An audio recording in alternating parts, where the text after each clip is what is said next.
Okay, a question I'm asked all the time is, when should you get an estate plan? Well, this is something that's incredibly important for you to identify the right time, because you want to make sure that you don't wait around until it's too late.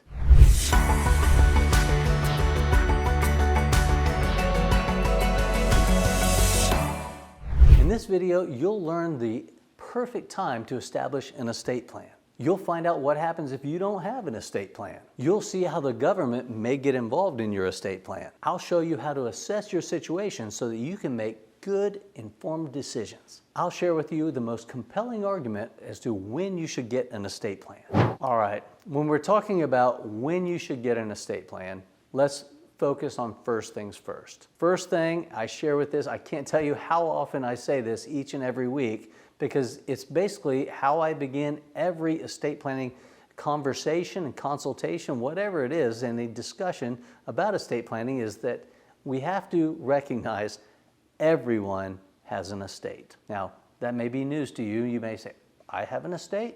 That's right, you have an estate. Now, you may think, how does he know that I have an estate? He doesn't even know me. He doesn't know how much money I have. He doesn't know my personal situation. Well, I don't need to know that you have an estate. And because you have an estate, you need a plan for that estate.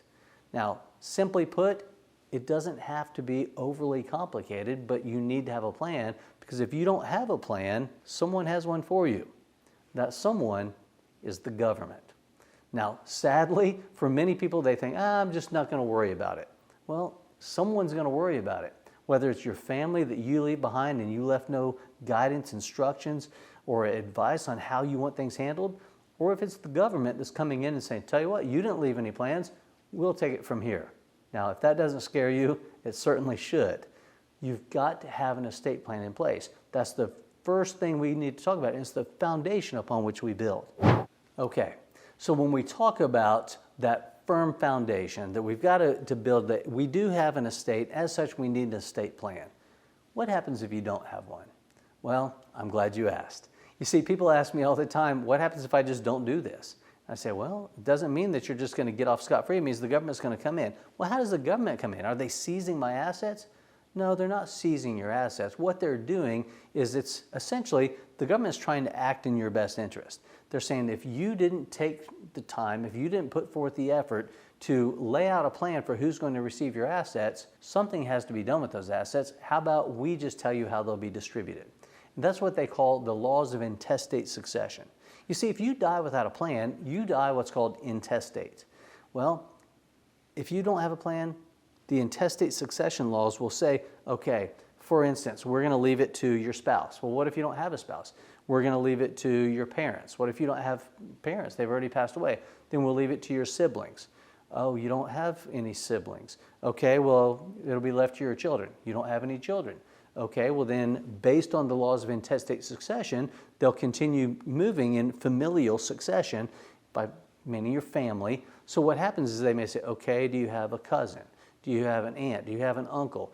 Well, they'll keep going until somebody is identified. Now, somebody that you've never even met may be the recipient of your assets.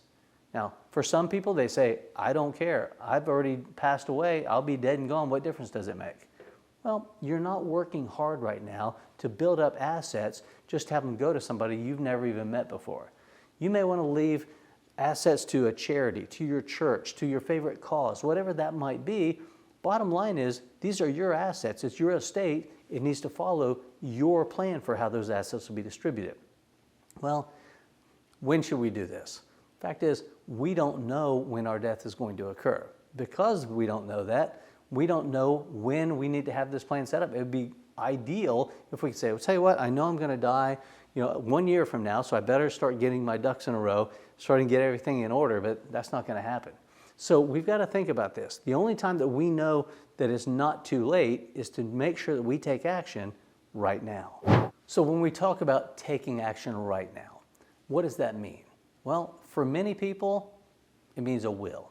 They say, you know what, I need to set up an estate plan. I'll go ahead and I'll get a will set up. Fact is, I saw a commercial the other day that said something about a will. I'll just call that number. Or I'll take advantage of this online service. Well, that's better than nothing. I'll tell you that right now.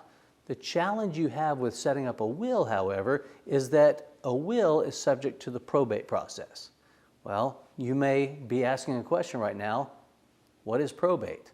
Well, glad you asked. Let me give you that brief definition of probate, which I share with people all the time, and that is probate is a process set up by the government.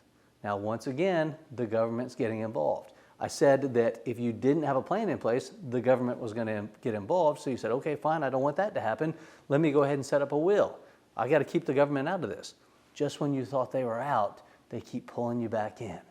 That's how it works. You see, what happens now is that if you have that will, you're going to be subjected to the probate process. That's where the government has court supervision of your assets through the probate court so that they will facilitate the transfer of your assets to your heirs and beneficiaries. Well, as with all good government programs, there are many, many, many steps involved in the probate process. To navigate your way through the probate process can be a daunting task. And there are two primary problems, I'll say. Number one, because there are many, many, many steps involved with the probate process, our biggest problem is it's time consuming. It takes a lot of time. You know, studies have shown that the average length of time for the probate process is 11 to 14 months.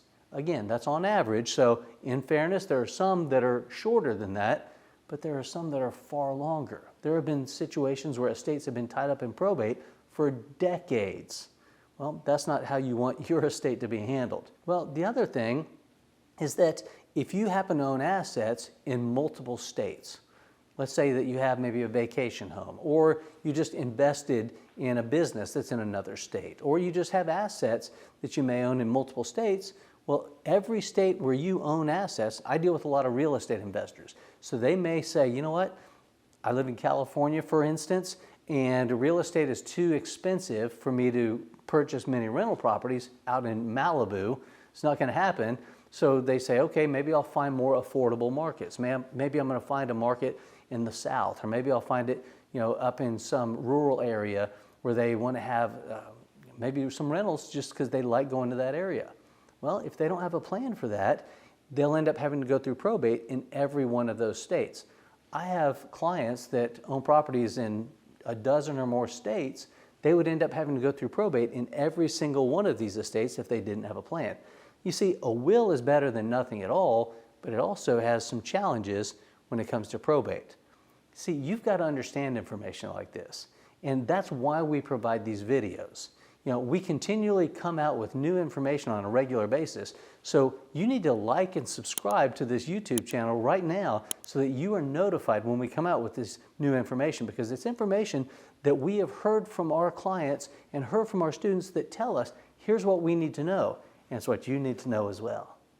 Okay, when we're talking about when you should get an estate plan, you've got to take certain things into consideration. I get it. If you're in your early 20s, you're single, you don't have children to worry about, you may be thinking, hey, an estate plan is the last thing I want to think about. Well, you may not have any income. You may say, hey, just let my parents take everything because essentially that's all I have right now. Well, I understand that, but what I also understand is that you need to have some sort of identified plan in place for what you want to happen whenever you pass away. Now, as your circumstances change, the need for an estate plan will change as well, because you may get married, in which case that's going to drastically change your life and it's going to drastically change your needs when it comes to estate planning. Once you have children, once you start reaching certain thresholds as far as income, when you have certain assets in place, maybe you've started to build a retirement plan. Maybe you have built a rental real estate portfolio. Maybe you started your own business. All of these things are various factors that will kind of ratchet things up a little bit as far as your need for an estate plan. When you think about one of these, guess what? It's time for an estate plan. Two of these, it's even more of a time for your estate plan. 3, 4, 5, 6 new things happen, guess what? Now you have 6, 7, 8 more times that you have got to get an estate plan set up. Well, don't wait till it's too late. Think about your circumstances, and just avoiding it is not a strategy. You've got to face this. It doesn't have to be a difficult task, but it's something that has to be done. Another thing you've got to take into consideration is the complexity of your assets and the activities with which you're involved. Now, what I mean by that is sometimes if you have everything, like maybe let's say you've got a personal residence, no other real estate. You are a W-2 salaried employee for somebody else, so you're not overly concerned about that. You have a retirement plan. You've got life insurance. A lot of these things can be governed through beneficiary designations. And by beneficiary designations, what I mean by that is whenever you establish that retirement plan, whenever you set up that life insurance policy, whenever you purchase that annuity, whoever worked with you on that, the professional that you worked with to get that set up, probably asked you a lot of questions. One of the questions was, who would you like to name as your primary beneficiary?